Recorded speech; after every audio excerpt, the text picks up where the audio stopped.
A common Part 2 question asks you to describe places you've been, places you want to go, even places you've heard about. Now, a complaint that I get from my students is that this is very difficult. What if you haven't traveled a lot? What if you can't think of the right words? What if you sound boring? Well, I'm Kevin, a former IELTS examiner, and today I'm going to talk about a method called the Triple E method that will help you out in cue cards like this and many, many other cue cards. We're going to break down a model answer, go through some tips, and give you a little assignment at the end. So, let's get started. On my screen, I'm going to put a common Part 2 cue card. You can see, describe a peaceful place you enjoy going to. You should say where it is, what it looks like, what you do there, and explain why you like it. Now remember, there are 4 points under that question. You do not have to answer them all. In fact, they're really there to help lower level students come up with some ideas. If you don't want to talk about all those points, no problem. When I was an examiner, I didn't even look at them. I wanted to hear your response to the question, but the details I left up to you. We're going to answer this question using the Triple E method, something that I've mentioned before on this channel. The Triple E method stands for explain, example, and emotion. For explain, you want to answer the question and give me the important, relevant, descriptive details for the place. For example, you want to give me a story or a memory or something personal to your own life. And for emotion, you want to get into how this memory made you feel. If you sit and think about the memory, what comes into your head? How did you feel? What do you remember? What made you happy or sad about the event?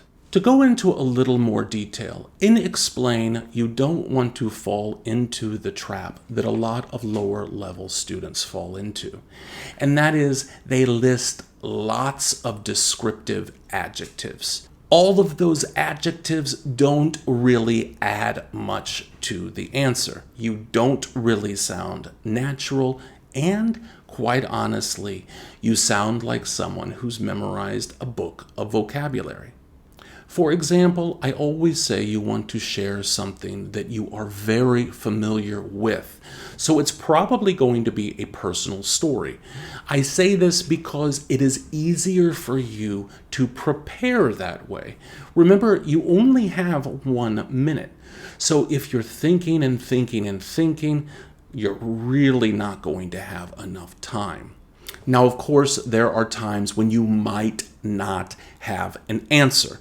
And in those situations, I tell my students to think about their brother, sister, mother, father, someone they are very close to, someone who has told them this story many, many times, because that is the next best thing to having your own story. Sometimes my students ask if they can lie and make something up. Well, of course, there's no way that I will know if you're lying or not. But I will tell you, a true story always sounds better than a lie. Always. I can always tell when I'm testing my students if they're lying or if it's a true story, 100% of the time. Finally, we say emotion because I want to know how it made you feel and what it means to you. Why do I ask this and encourage my students to do this? Because I think it will make you relax and speak more naturally. In fact, for all my students, it does make them relaxed and it makes them speak more naturally and more confidently. Why? I'm not entirely sure, but I think when we're talking about something that made us feel emotional, whether happy or sad or interested or laughing, we have a tendency to calm down. This helps us give a more natural, fluent, coherent response. It helps us with our intonation and stress in our pronunciation, and it helps us not worry so much. Trust me, It always works with my students.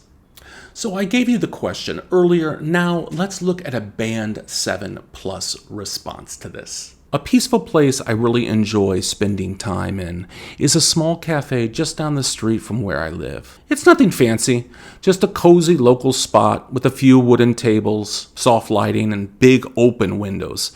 What I love about it is that it's usually pretty quiet, especially during the late mornings or early afternoon.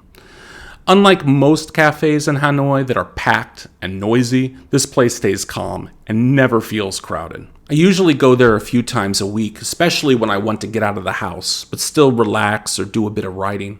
One of my favorite things to do there is just sit by the window with a coffee and watch the world go by. From my seat, I can see the street and all kinds of people, and it makes for really great people watching.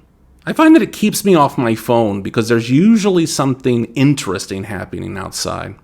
One time I ended up spending nearly 2 hours there just observing and taking notes in my journal. No music, no distractions, just the city. What I love most about the cafe is that it helps me slow down.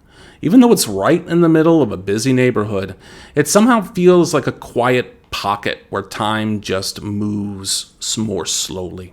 I always leave feeling refreshed, like I've taken a little mini break without going very far at all.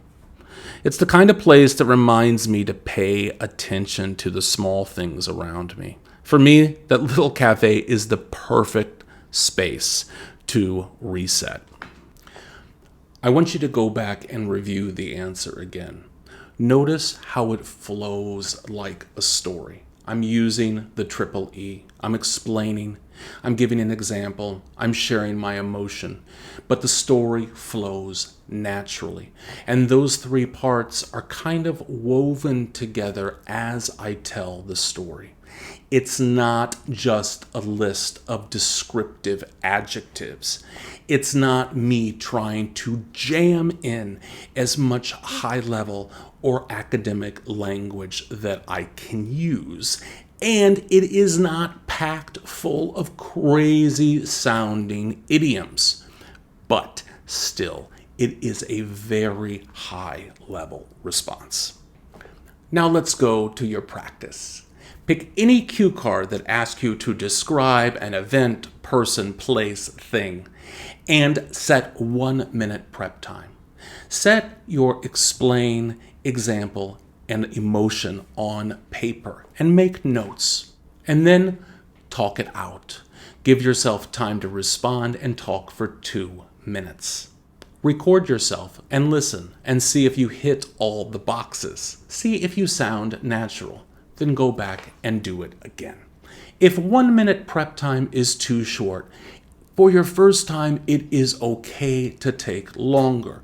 But remember, ideally, we want to be practicing and preparing for only 1 minute and speaking for a 2 minutes. Of course, anytime I tell my students to practice, I always tell them, do not memorize your answers. You want to just talk it out. You want to sound natural. Trust me, you can do this. I'd encourage you to find your own part 2 questions, but I will leave some in the descriptions below. And if you want to share your responses with me for my own feedback, leave them in the comments and I'll give you some feedback on them. Remember, the triple E method will help you give part 2 responses that are more personal, that are clearer to your examiner, and that are easier for you to say. I absolutely know that with practice, you can use this method to help you unlock some really high band scores. If you found the video helpful, leave me a thumbs up and share it with your friends. And until next time, happy studies.